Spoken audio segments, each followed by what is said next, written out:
기억에 남는 광고 카피가 있는데요. 다 들어보신 것 겁니다. 흔들리지 않는 편안함, 그죠? 옆에 뛰어도, 그죠? 볼링공을 떨어뜨려도 편안하게 흔들리지 않고 잘 수 있는 편안함. 오늘 본문에 보면 예수님의 모습이 딱 그렇습니다. 위축되지 않는 당당함, 위축되지 않는 당당함. 마이크를 좀 올려주셔도 될 것 같습니다. 위축되지 않는 당당함. 정말로 오늘 본문에 예수님의 모습이 나오는데요. 유대인들의 공격 앞에서도 전혀 위축되지 않으시고 자신이 누구인지 당당하게 말씀하십니다. 하나님이 자신의 아버지임을 분명히 밝히시죠. 그리고 그것이 거짓말이 아니라 사실이라는 것을 명백히 말씀하십니다. 오늘 말씀 55절인데요. 너희는 그를 알지 못하되 나는 아노니 만일 내가 알지 못한다 하면 나도 너희같이 거짓말쟁이가 되리라. 나는 그를 알고 또 그의 말씀을 지키노라. 너희는 거짓에 속한 마귀를 아버지로 둔 거짓말쟁이지만 나는 그렇지 않다. 분명히 지적하시면서 말씀하시죠. 또 자신은 아브라함보다 먼저 계셨다는 사실을 확실하게 말씀하십니다. 오늘 말씀 58절인데요. 예수께서 이르시되 진실로 진실로 너희에게 이르노니 아브라함이 나기 전부터 내가 있느니라 하시니. 이런 모든 말씀이 예수님의 당당한 모습을 드러냅니다. 위축되지 않고 무릇 뜯으려고 혈안이 되어서 예수님 공격하는 그 한가운데서도 예수님은 당당하시죠. 오늘 말씀은요, 예수님의 교훈에서도 우리가 많은 메시지를 받을 수 있는데 특별히 예수님의 이런 당당한 모습, 그것을 좀 함께 나누면서 교훈으로 얻고자 합니다. 정말 당당하셨죠. 장시간 많은 유대인 무리에게 둘러싸여 청문회를 하듯이 추궁을 당하셨지만 조금도 뒤로 물러서지 않으셨습니다. 진리에는 타협하지 않으셨죠. 진실로라는 말씀을 2번이나 사용하면서 확언을 하셨습니다. 자신을 경멸하며 공격하는 유대인들에게 자신이 누구인지 당당하게 말씀하신 예수님. 우리도 예수님처럼 세상에 당당해야 합니다. 오늘 말씀 주제예요. 말씀 제목이 당당함인데요. 물론 겸손해야죠.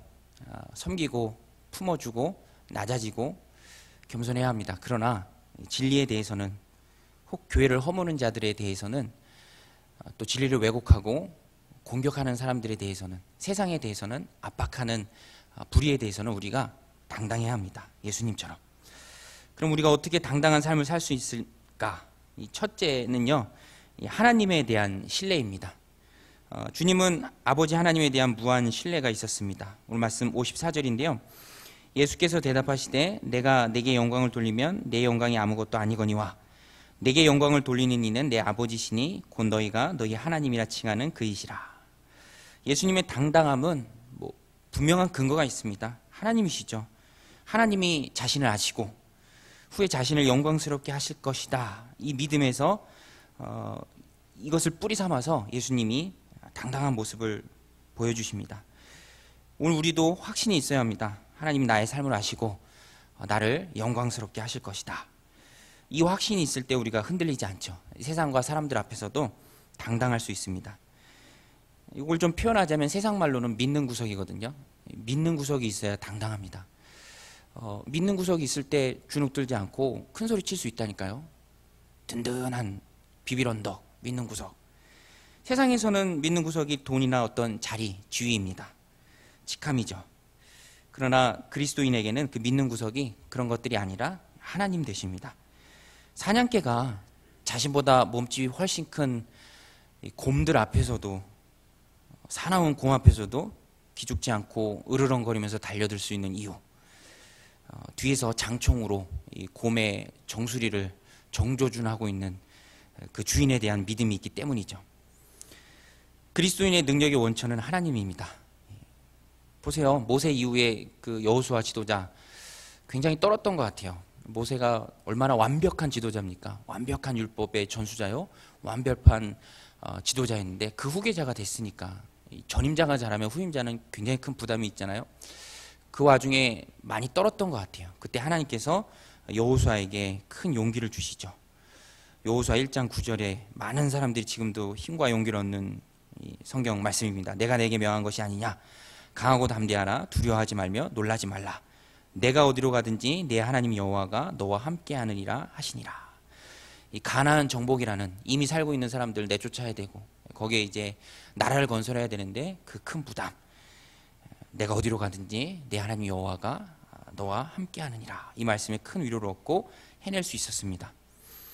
예수님 제자들도요, 세상 끝날까지 내가 너희와 항상 함께하리라, 이 말씀 붙들고 교회를 세웠습니다. 죽음 앞에서 두려워하지 않고 복음으로 온 세상을 변화시켰죠. 성도는 하나님과 함께할 때 마음이 강해지는 존재입니다. 든든한 백, 내가 믿는 하나님, 그 하나님이 나와 함께 하신다, 이 확신 가운데 우리가 강해지는 존재죠. 하나님에 대한 이런 신뢰가 그러나 약해지면, 어느 순간 무너지면 우리도 한없이 위축됩니다. 사람들 시선에 민감해지고요, 갈수록 자신이 없어지고요, 두려워지고요, 사람들의 평가를 중요시 여기게 되죠. 그러나 우리가 그래서는 안 되죠. 하나님 늘 우리와 함께 하신다는 그 사실 우리 마음 가운데 깊이 새겨야 합니다. 공원의 비둘기가요, 여기저기 많은 것 같은데 그 어떤 책에 보니까 사실은 활동하는 반경이 딱 500m래요. 반경 500m 안에서 나고 또 죽는답니다. 그 안에서만 돌아다니는 거죠. 하나님의 신뢰가 약해질 때 우리도 그와 같이 될 수 있습니다. 주눅들고 위축되고. 그래서 오늘 우리는 하나님에 대한 신뢰, 하나님이 나와 함께 하신다, 그에 대한 믿음, 그것을 가지시기 바랍니다. 하나님 나와 함께 하신다, 세상 끝날까지 나와 동행하시겠다, 근거가 있죠. 우리는 언제나 근거 있는 그 말씀을 붙들고 사는 존재들입니다. 또 세상에서 당당할 수 있는 방법 두 번째, 깨끗해야 합니다. 예수님은 불의가 없이 깨끗하셨죠.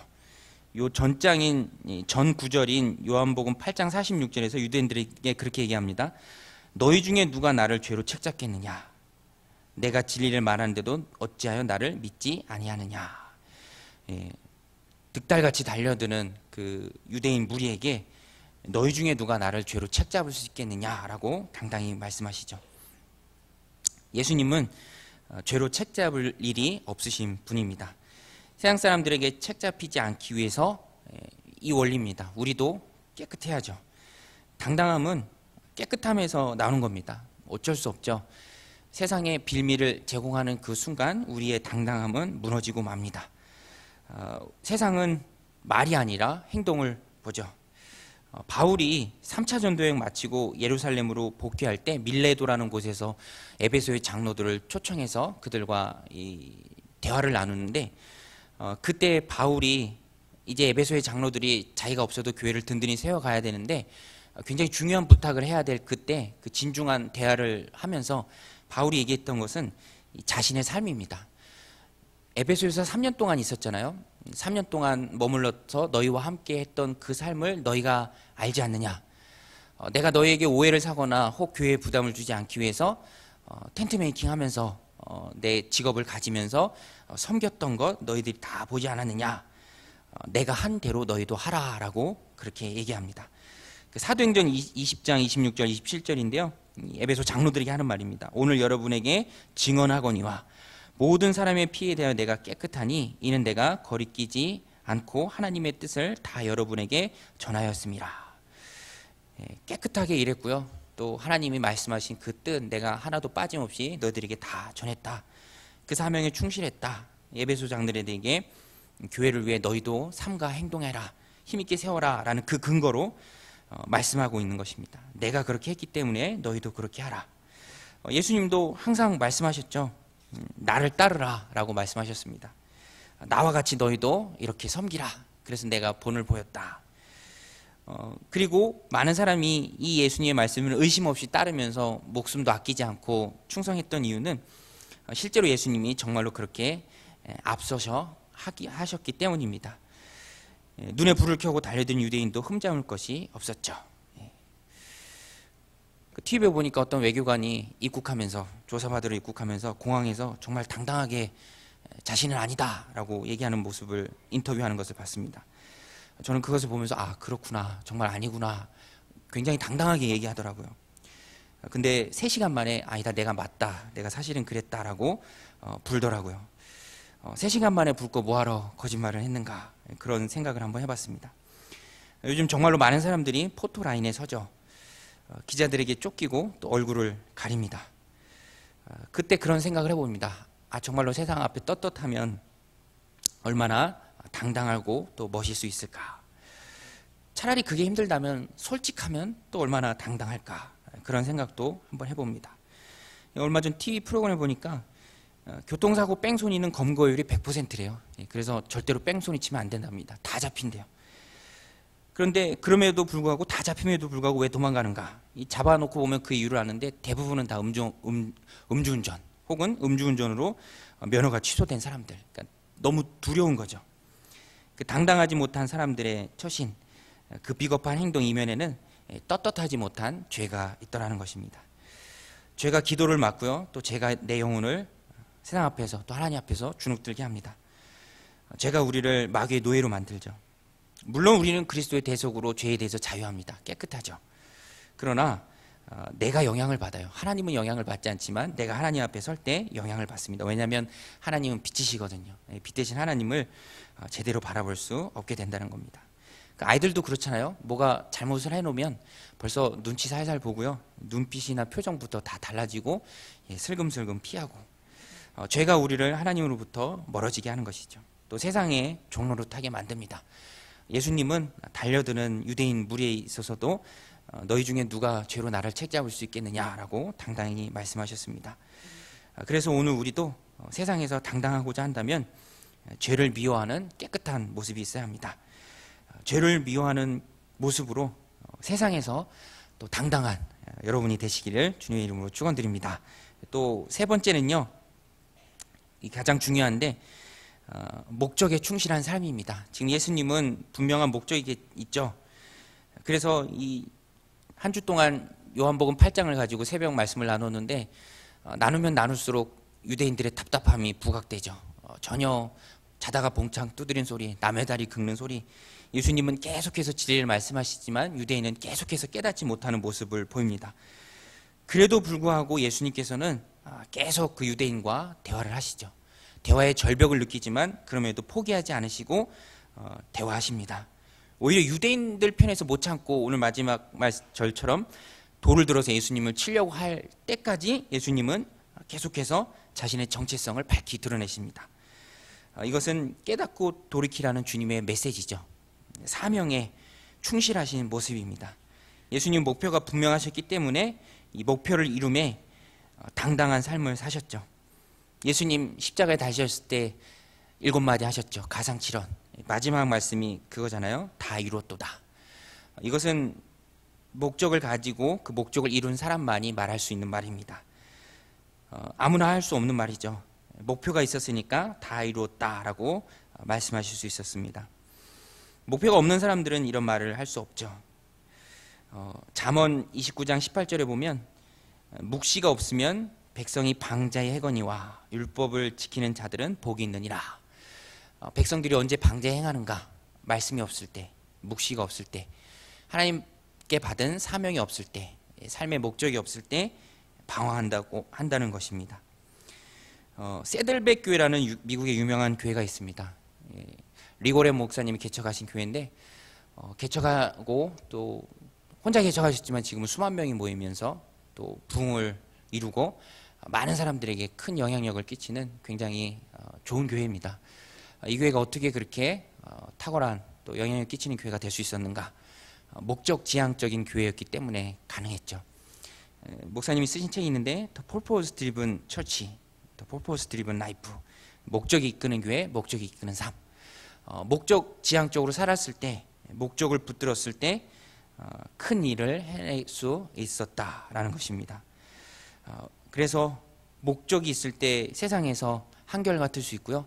또 목적이 있을 때 우리가 담대하게 세상을 살아갈 수 있죠. 저는 목적이 얼마나 중요한가 이제껏 살아오면서 2번 경험했는데, 목적 없는 방황. 첫 번째는 수능이 끝난 고3 교실, 난장판이죠. 통제 불가능한, 이미 수능이 끝났기 때문에 아무것도 통제할 수 없는 그런 상황. 또 한 번은 민방위 훈련이 그래요. 아직도 받고 있습니다. 40 되기 전에 계속 봤는데 일찍 불러요. 7시에 부릅니다. 아침 7시에.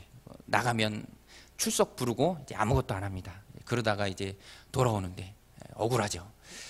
목적이 없을 때 방황하고 또 목적이 없을 때 힘들어하는 것이죠. 바울은 목적을 꼭 붙들고 살았습니다. 그가 인생 말년에 제일 마지막으로 썼던 서신이 디모데 후서인데요. 이렇게 고백합니다. 나는 선한 싸움을 싸우고 나의 달려갈 길을 마치고 믿음을 지켰으니 이제 후로는 나를 위하여 의의 면류관이 예비되었으므로. 바울은 분명한 목표를 가지고 살았고 또 그래서 평안하게 이 생에서의 사역을 마무리할 수 있었죠. 주님이 주신 의의 면류관, 그것이 그의 목적이었습니다. 도무지 두려워하지 않았죠. 그 목적을 이루기에 아무것도 무서워하지 않았습니다. 달려갈 길이 분명했기에 죽음 앞에서도 당당했습니다. 아까 말씀드린 것처럼 밀레도에서 에베소 장로들 만날 때 바울이 그런 고백을 합니다. 나의 달려갈 길과 주 예수께 받은 사명, 곧 하나님의 은혜의 복음을 증거하는 일을 마치려 하면은 나의 생명조차 조금도 귀한 것으로 여기지 아니하노라. 이런 마음을 가지고 사는 바울 앞에 그가 얼마나 담대했겠습니까? 해내지 못할 일이 무엇이 있었겠습니까? 자기의 생명조차 조금도 두려워할 것으로 여기지 않고 목적을 붙들고 살았을 때 많은 일들을 감당할 수 있었죠. 오늘 우리도 혼탁한 시류가 밀려오는 이 험한 세상 속에서도 당당하길 소원합니다. 오늘 말씀 3가지로 드렸는데요. 첫째는 하나님을 무한히 신뢰하는 모습. 하나님 나와 함께 하시고 나와 동행하시고 내가 믿고 든든히 여길 그 하나님. 그 다음에 세상에서도 깨끗한 모습이죠. 죄를 멀리하는 모습입니다. 그리고 하나님 내게 주신 사명 꼭 붙들었을 때 우리가 세상에 휩쓸리지 않고 당당하게 살아갈 수 있다는 것입니다. 오늘도 이 말씀 꼭 붙들고 혼탁한 세상 속에서도 힘있게 주님의 일들을 능히 감당하는 주의 종들이 되시기를 주님의 이름으로 축원드립니다. 같이 기도하시겠습니다.